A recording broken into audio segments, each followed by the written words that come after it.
Hello, everybody, and welcome to the Next Gen Planners podcast. My name is Dan, and I'm the head of community experience here at Next Gen Planners. And today, I am once again delighted to be joined by Caroline Duff and Robert Harradine from Ammonite. How are you doing today, guys? Yeah, good. Thank you. How are Doing you? good, Dan. Yeah, good, great to be here. No, Thanks. it's fantastic to have you on the show. I'm really excited by what you guys are doing, and it'd be nice to hear it firsthand from what you from your mouths as well. So lovely to have you on the show. Thank you very much for taking the time to join us today. So for anyone who doesn't know these guys, they run a company called Ammonite, which is a software company specializing in creating hybrid financial advice. And usually when I say the kind of descriptions of these companies, I get it wildly wrong. So if you do want to correct anything I've just said there, Caroline and Robert, just let me know. But to kick things off, I think I'll start with you, Caroline. Can you just tell us a bit about what it is that you do on a daily basis? Yeah, sure. So I do a lot of product design, working with the tech team, as well as sort of speaking to investors and advisors. But really, it's a lot of thought as well about, what we can do to make life better for advisors and for the end customers. Good. And Robert, I'll ask you the same question there because I have a feeling it'll be on the same lines, but it might be a little bit different. Yeah, I mean, I spend a lot of my time talking to the advisors out there, both the advisors and the power planners, in terms of the customer success of the product. So, in terms of the software that we're building, we're always looking to iterate the product and get the feedback, but also doing a lot of demoing as well to new customers looking to adopt our Ammonite software into their business. So, a lot of customer facing. Yeah, that's good. Sounds like a lot of good fun. And obviously to be at the front of something like this is really, really cool as well. And I will get into later about the actual overall purpose of what Ammonite's trying to do. But yeah, we'll focus on the software side for now. So Caroline, I think what we'll start with is that kind of description that I started with there, which is hybrid financial advice. Now, I got told, well, not told off, but I got kind of guided towards a different language use last week by someone called Heather Hopkins from Nextwell. Mhm. And she told me to call what I was referring to as tech-enabled advice instead. I can't remember the reason behind it. Basically, I don't think she just liked the word, the phrase hybrid financial advice, because I think it leads to something else. But can you tell us what you mean when you say hybrid financial advice? What does that actually mean?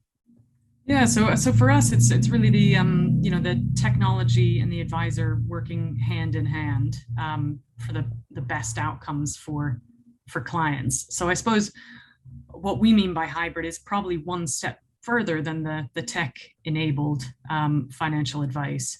So it's a bit of a new customer journey, if you like.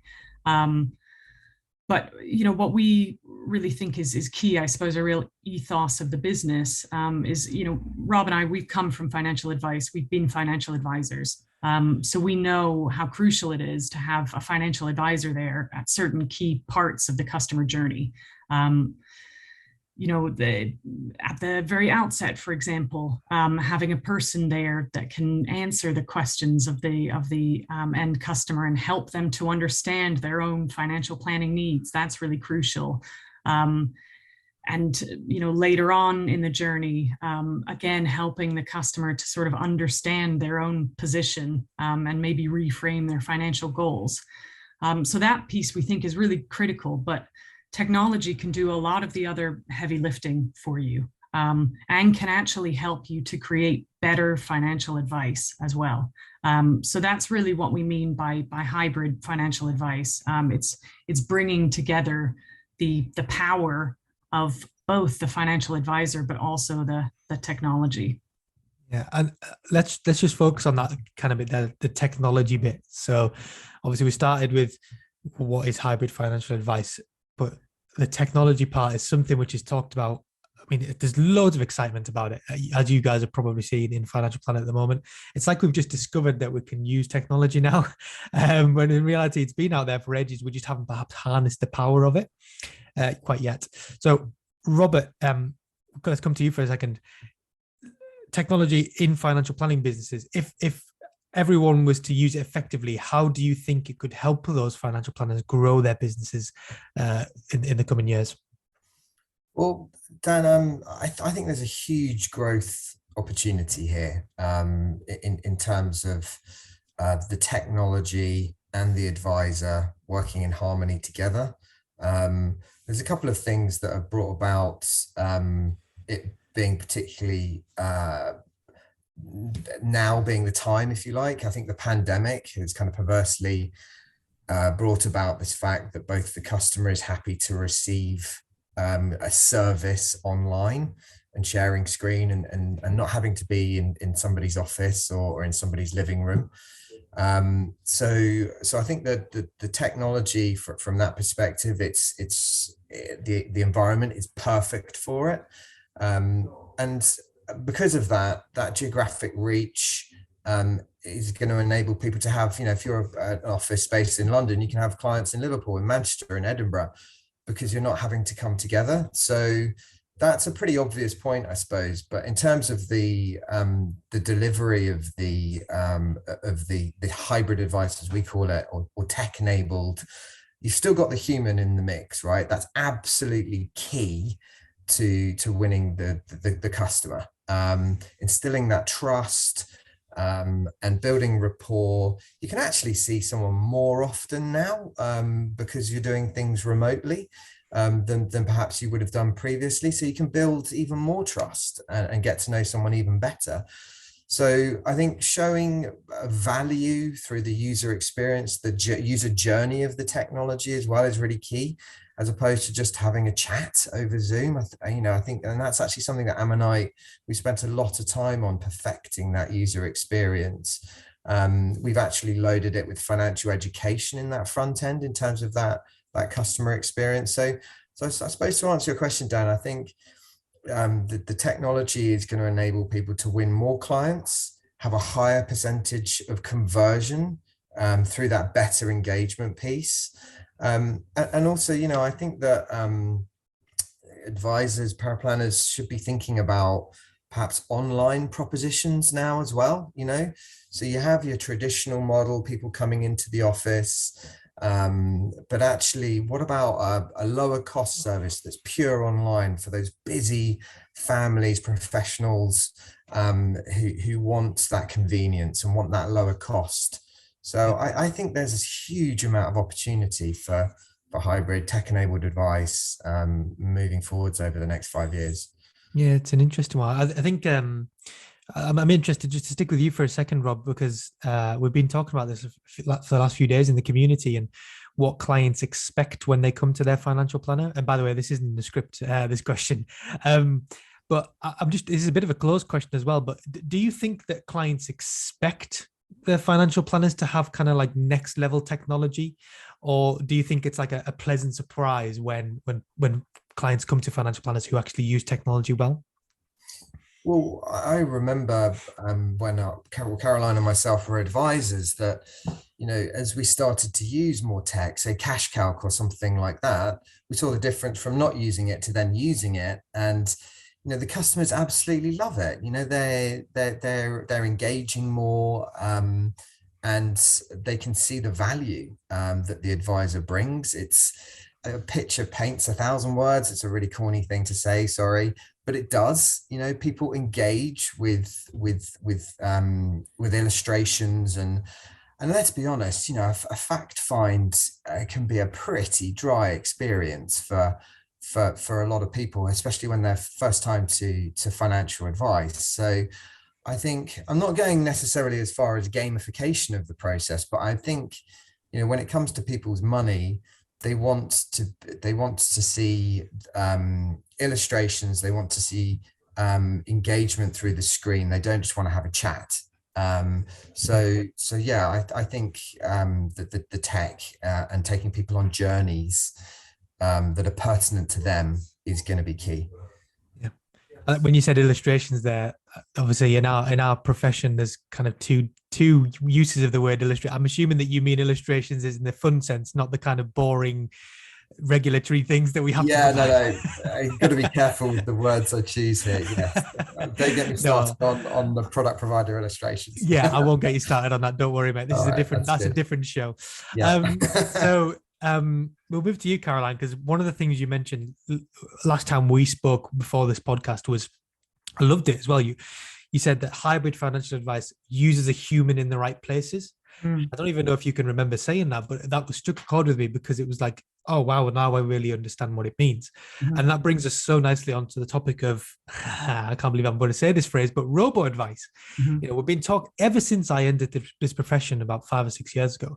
That has been talked about ever since. And there's a mixture of kind of people talking about it as if we should fear it. And there's a mixture of people who are talking on the other side as in we should harness it. And then there's kind of this, you guys in the middle where you're saying, let's just use elements of both. But what do you think that the future of robo advice, if we can even say robo advice, I don't even know how to define it anymore. What do you think the future of that looks like in our profession? So it's a really interesting one. Robo advice was meant to be this kind of great solution to the advice gap problem. And it really hasn't been. And where robo advice has really had success is more in kind of people that either want to put in, say, £100 a month into an ISA or something, or for those people that are really quite wealthy and want to use a robo solution for a small part of their overall portfolio. That tends to be the users of robo advice. But that actually, for that, that doesn't represent a very big part of the mass affluent market. And actually, what you have much more of is people, who maybe they've got a couple of pensions and a bit of money in a cash account, and it totals, I don't know, £80,000 or something. But that's all of their money in the world. And we just don't think that those people are going to trust a purely robo advice solution with what amounts to the total sum of their wealth. They're just not going to do it. And for the robo solutions as well, it almost requires a certain level of knowledge to even use them in the first place. A degree of confidence that a lot of people don't have. But the reason that robo advice was launched is because there is this huge opportunity in the market. There are so many people that want to start investing, that want to start thinking about their financial plan and their long-term financial goals, and they're worried about retirement. There are so many people like that in the UK and globally. But we don't think robo advice is the solution for that. We think that hybrid financial advice is a solution for that. And actually, financial advice businesses are really uniquely placed to be able to capture that market. They've got the experience and the knowledge in the financial advice. They've got the the sort of customer outreach already. If they can adopt a hybrid advice proposition, then we think that these advice businesses can just explode in terms of the number of customers that they can have. Yeah. I guess one of the problems that you were further problem to, not problem, I hate using that word, challenge to robo advice, alongside what you just mentioned there, is the kind of, it just ignores all the emotional elements of financial planning. Financial planning is hugely emotional. I mean, if people don't expect it to be, but when they come for that first discovery meeting, they usually do get quite emotional. Yeah. And, people think they know what they want. So when a robo advice solution asks them, what are your goals and objectives and what do you want to achieve? On paper, they might seem pretty true. Mm-hmm. But until you have a human asking them and delving into those actual things, what they want to do, yeah, it could be something completely different by the end of that hour. And they might, those things that they thought they wanted might not actually be true. And a robot can't read those emotions. When I say robot as well, by the way, we're meaning computer here, aren't we? A computer in reality yet, might be able to in the future, but yet cannot read those emotions and can't pick up on those little nuances of human conversation and things like that. And they could have huge impacts. On paper, putting £100 a month into an ISA could sound like a fantastic solution, but it all depends on what they actually want to achieve with their lives. On paper, it makes sense in investment terms, but what else would that £100 do for something else that they want to achieve in their lives? A computer just doesn't understand that. Yeah, exactly. and being able to kind of untangle those customer situations at the outset, and then again at certain key points in the journey. That's where we think a human is really key. But then also from the flip side as well, it's all about giving the customer confidence. And I think with that Robo journey, customers don't get to that point of feeling like they have the confidence around their financial planning. It's almost, they just want someone to say to them, you're doing the right thing, or, based on what you've said, this makes sense, or it doesn't make sense. And you need to consider these other things. The biggest question in financial planning, isn't it? Am I going to be okay? That's ultimately what everyone is looking to get the answer to, is, am I going to be okay? And they don't really care whether it's a computer or a human telling them that, as long as they're on the right track. But I know what you mean. Okay, that's really interesting. So Rob, come to you for a second. So one of the things that we mentioned there, that you mentioned there before, is the better tech helps with bigger customer reach. So as in, we can reach more people, and it's just what Caroline was talking about there. We know there's a massive market for this, people looking to answer that question, am I going to be okay? But financial planning at the moment, I think everyone would agree, is not accessible to the majority of people.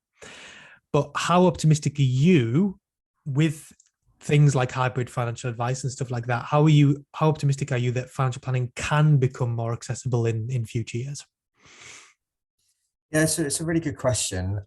I feel incredibly optimistic about this, in that, there's in terms of accessibility, I'll give you an example. So a lot of people moan on the radio or down the pub about not being able to get a GP appointment. It's just, you sit on hold, and, you go in, you potentially pick up a bug when you're in the waiting room, all that kind of thing. That was the old way of doing things. Then Livy came along, and essentially you have a meeting online. It's automated in terms of getting your appointment. There's so many pros to that, and that has just increased the accessibility and ease of people being able to get an appointment, right, with their GP. Should be exactly the same with financial planning. So in terms of that accessibility, ease of being able to book the appointment, see somebody, again, not robot, not an algorithm, a person. And that person within the organization doesn't necessarily have to be an extremely highly qualified financial advisor. It could be someone who's perhaps even training to become an advisor, but very gregarious and great extracting those goals and collecting soft facts and things like that. So I think accessibility, there's a seismic shift going on in the financial planning advice industry globally. It's not just the disruption of the technology like we've seen in other industries, like I just mentioned there, but also the demographic change as well. I think a lot of the advisors, there's so much consolidation going on, people selling their businesses. You've got younger advisors coming through. You've got private equity businesses that are looking at the longevity of their business. So they actually want clients that are going to have longer lifetime value, 30, 40 years. I've spoken about it before, that intergenerational wealth transfer as well, and about having a nurturing of that younger client bank, those 30s and 40s, who will be inheriting that money, who will be progressing in their careers, and will actually want to engage with advisors who are in their 30s and 40s as well. So I think the accessibility is going to improve. And I think that young advisors or businesses that are very much forward thinking and want longevity built into their business are going to push for that accessibility. Yeah, absolutely. And it brings us nicely again onto the next question, Caroline, because we've talked about this before, and everyone knows basically there's an advice gap in the UK.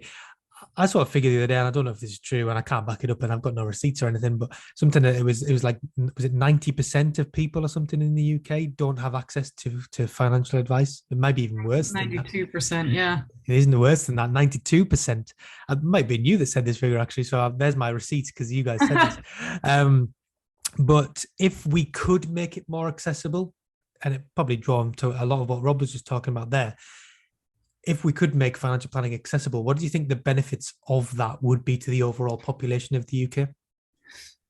Well, I mean, one of the things that really keeps us up at night is the pensions gap. It's projected to be 350 billion by 2050.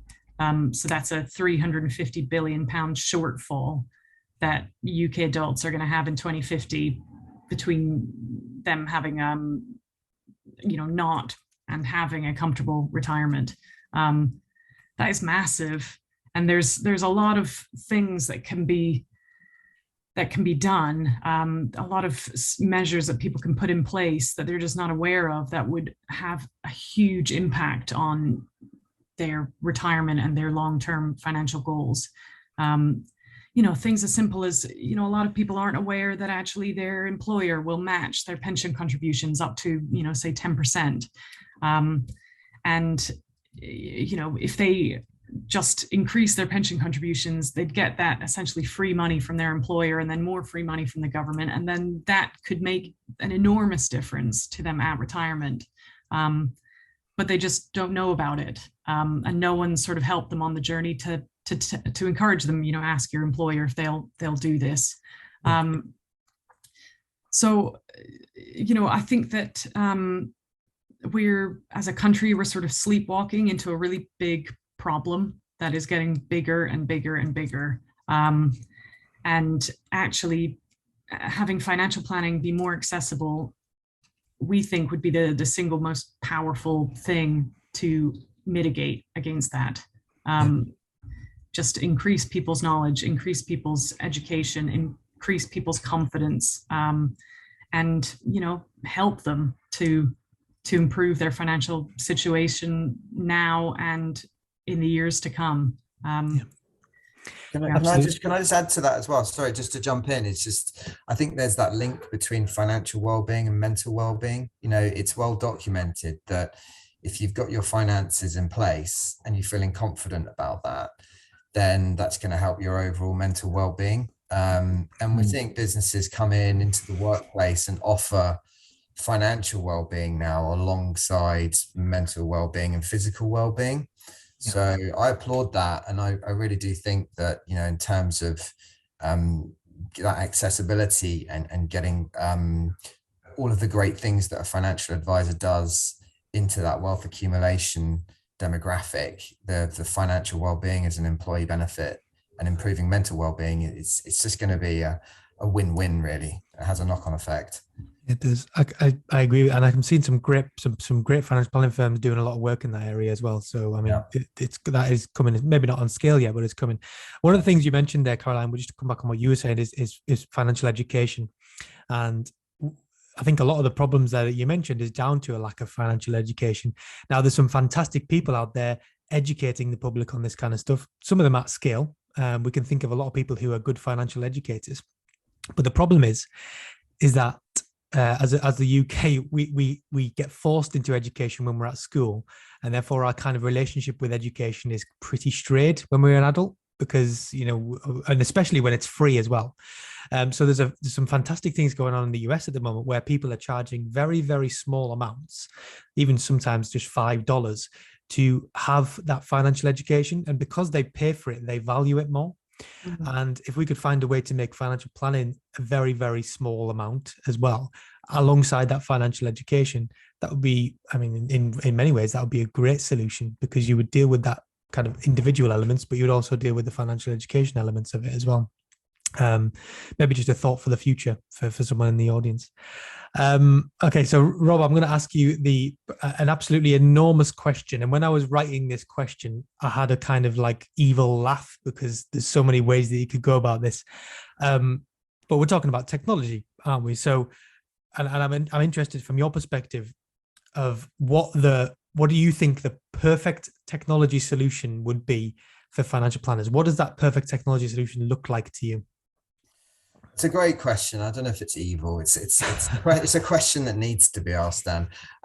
So, I think from the advisor's perspective, to have everything in one place, so not to have a dozen logins and integrations that work sometimes and then other times they don't, so to have ultimately everything in one place. The tech is intuitive. They can get into it easily, and it's affordable as well, right? So it's not going to cost the earth.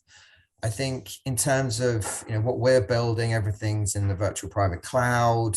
That ultimately means that we can create an environment that's extremely secure and safe, but highly customizable and white labeled to the end advice firm. I think that in sort of dream scenario, you would want that throughout to basically re-emphasize the brand identity of the business that sits behind it.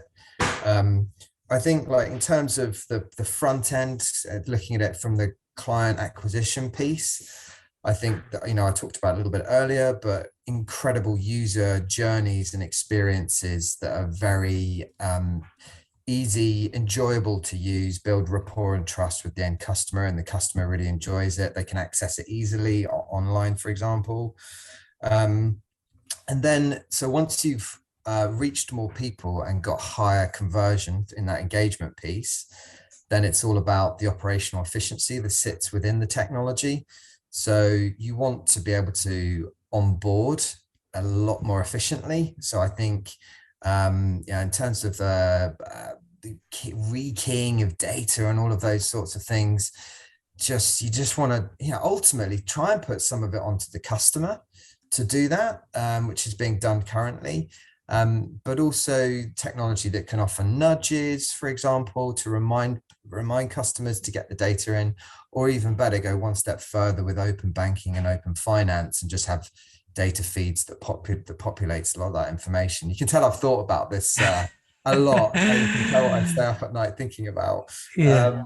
So I think, like, that's the sort of onboarding and acquisition piece. And then in terms of the quality of the advice, we're big proponents of goals-based investing. When we've been advisors, it didn't make any sense to us that John and Sue, they were going to buy a house in 5 years' time, and they wanted to have a goal for that, but then they had their pension in, say, 25 years' time.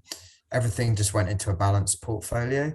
So to really take some time, put the blueprint down for someone's life, have technology that can lay the foundations, and then have investment propositions relating to those goals is really, really important. So as they can get the maximum bang for their buck in terms of the investment and the returns that are coming back, allocated to that risk profile and time horizon. So I think that's really important.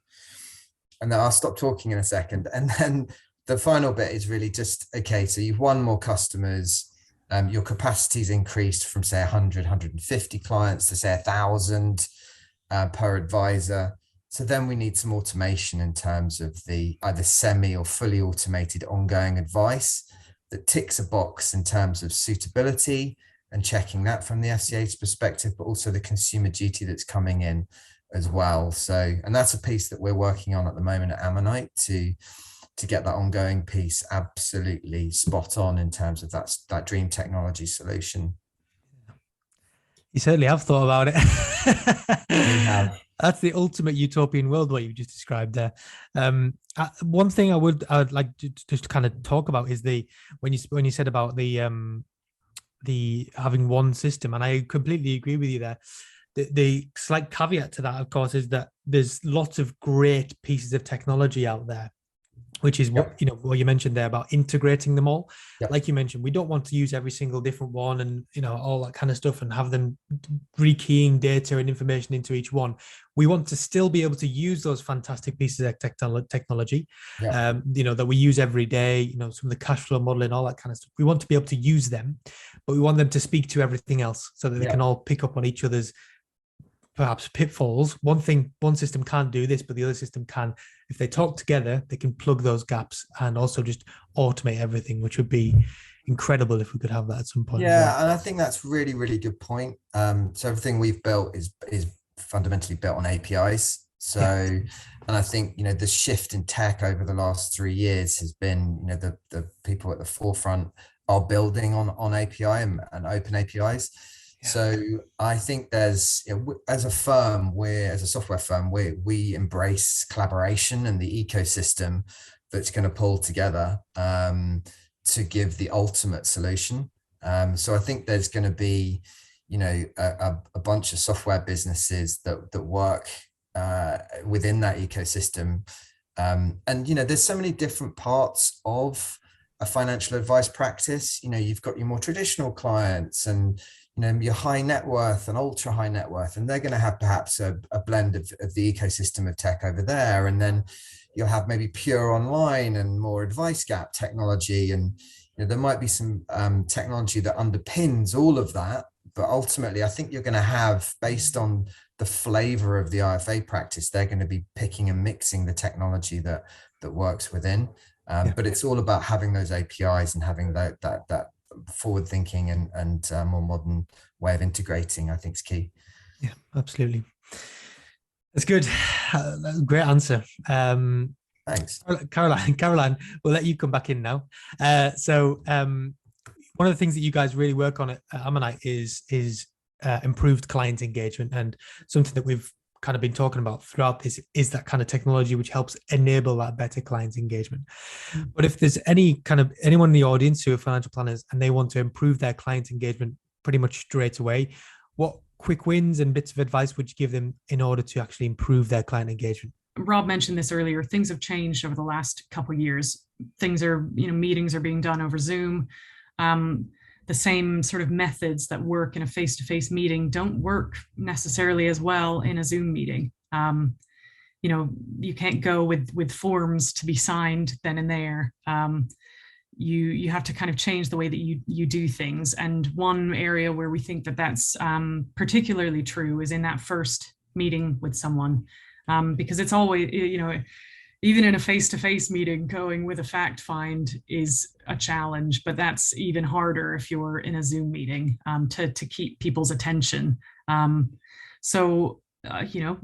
We've built technology that makes that initial meeting much more engaging and helps the firm gather the soft facts that they need for suitability, and does a bit of triaging, and is able to offer value to the customer from the get-go. They get value from that initial session, and then from an automated report that gets sent out afterwards. I think that that customer engagement as well is all about frequency of touching in with clients. That's how you really raise your visibility, and it doesn't need to be big things. Just emails sort of bringing something to their attention. That's actually really well received by customers, rather than necessarily just doing a single annual review. Having a few more lighter touch points. We think that's really crucial as well. Yeah, I mean, when we say touch points as well, we don't mean literally contact them every week saying, "Hi, I'm just checking in," because most clients probably don't want that. No. That should be a bit overwhelmed if something like that. Whereas, like, I agree with you what you say. It certainly needs to be more than just once a year. Usually, what a lot of people in our community do is maybe like quarterly they get in touch with people. Even just like you said, a light touch point where they just say, "I'm just checking in to make sure everything's okay. If you need to tell me anything, then please go ahead. If not." That's so easy to automate. Like, that's such an easy thing to automate. You can make it so personalized and so automated that you don't even need to send that email to clients. Even without using, any special technology or anything, even things like Zapier and all those kind of things out there that have really brought automation along, make that tiny little part of the process so much easier nowadays. And that can have a massive effect, I think, on clients and what they think of you if you're just checking in all the time. So I agree with you on that. Okay, so next question is our final serious question, and I always leave the big, huge questions for last. And this is, if you thought the last one was big, this is an even more bigger one. And I ask everyone this question because it really does kind of inspire some great answers. So we'll start with you, Rob. What do you think that the future of financial planning will look like in 20 years' time? 20 years' time. Okay, so I think that financial planning is going to grow in importance over the decades to come. I think in terms of the state being able to help, and whether or not it be your state pension, who knows if that'll be around. We know final salary pensions have disappeared pretty much. So I think there's going to just be more reliance on the financial planning industry and advisors to come up with the answers. So I think it's going to grow in importance and size and scale of the opportunity.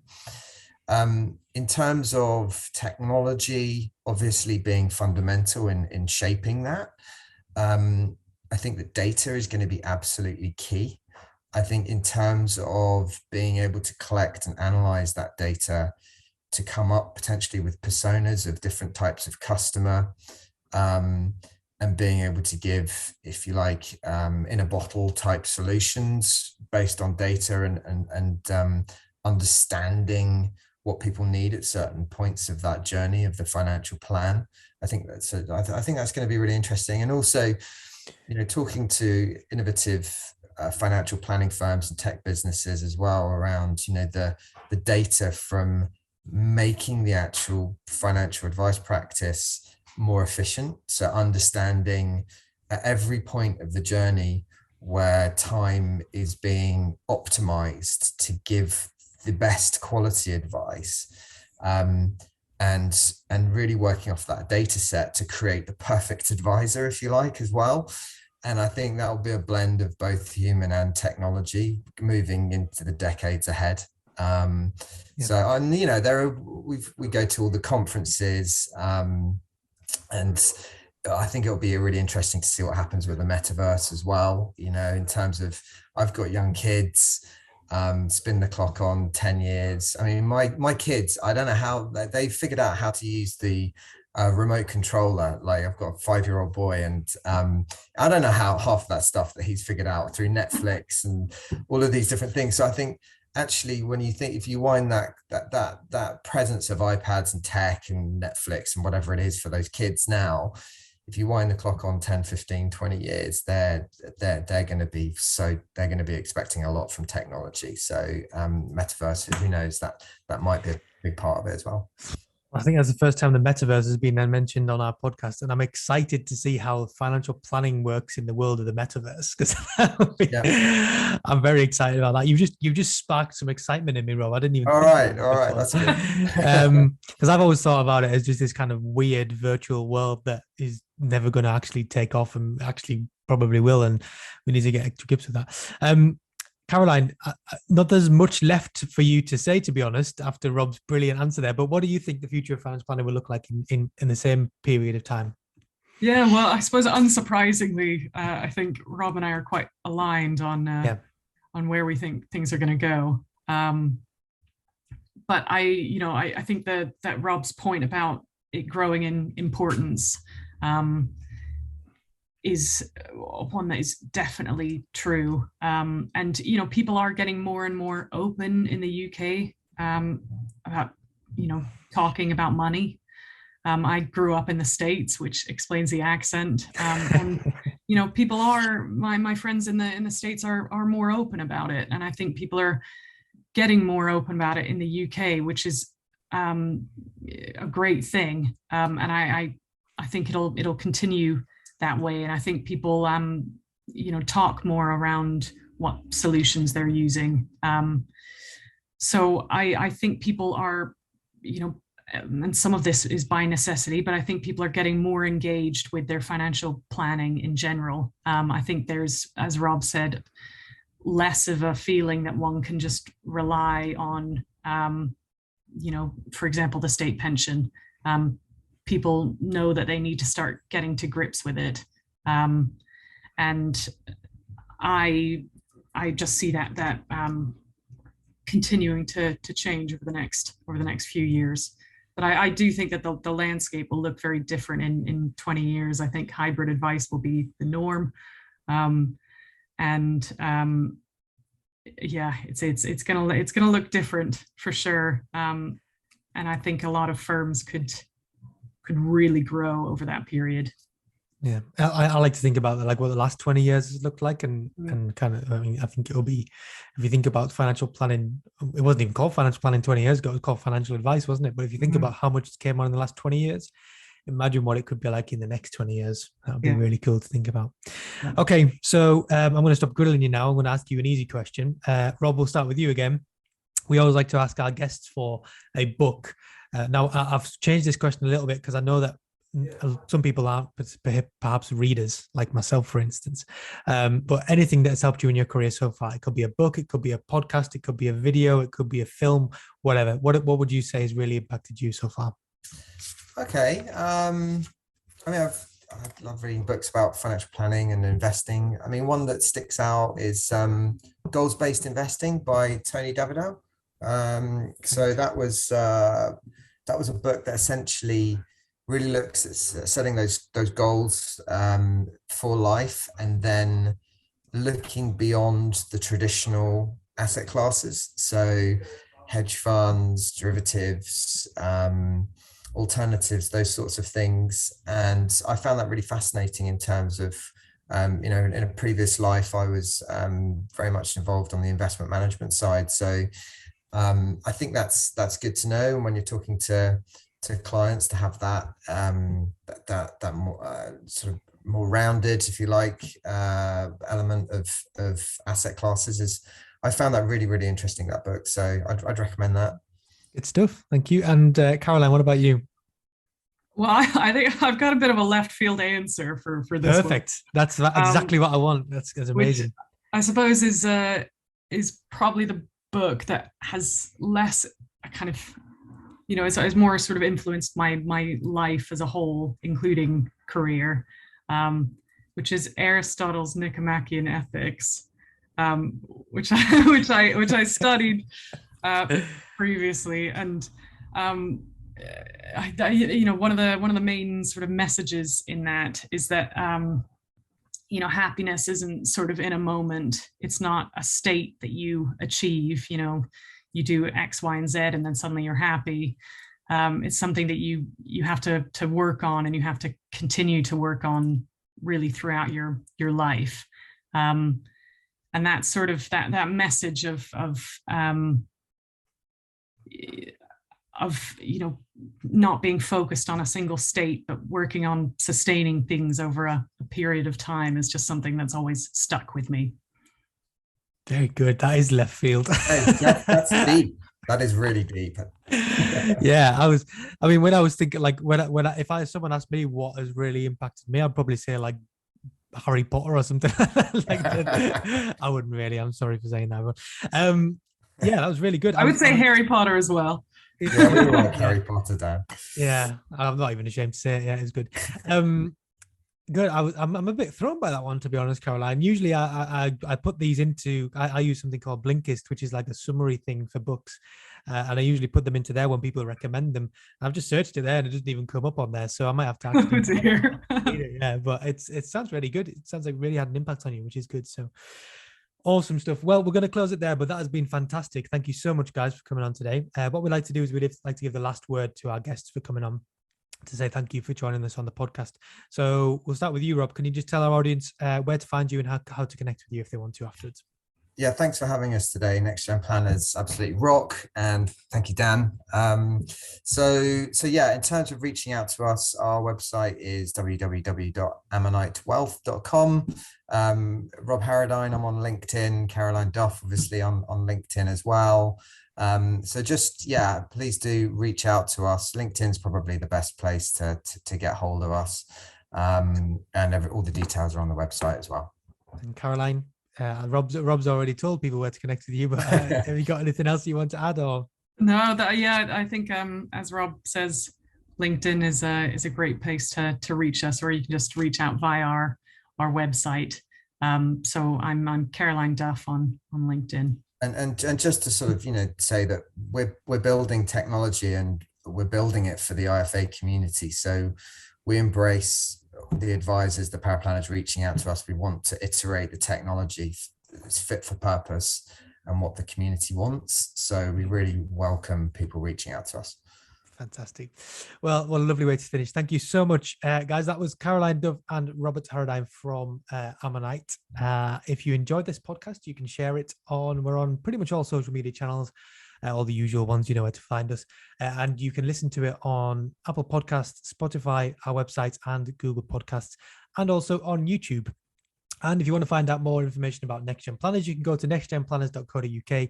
We'll find more information about the Next Gen Planners training contract, the Advice Stack program, our amazing community now, which has over 750 amazing members in there, and also the conference, which by the time this is released, it'll probably have already been, but we're already planning for next year's conference, which is going to be even bigger and even more global. So you can take part in that as well. But again, thank you so much to Caroline and Rob for joining us on the show today. Thank you guys for listening as always, and we'll see you in the next one. Bye-bye.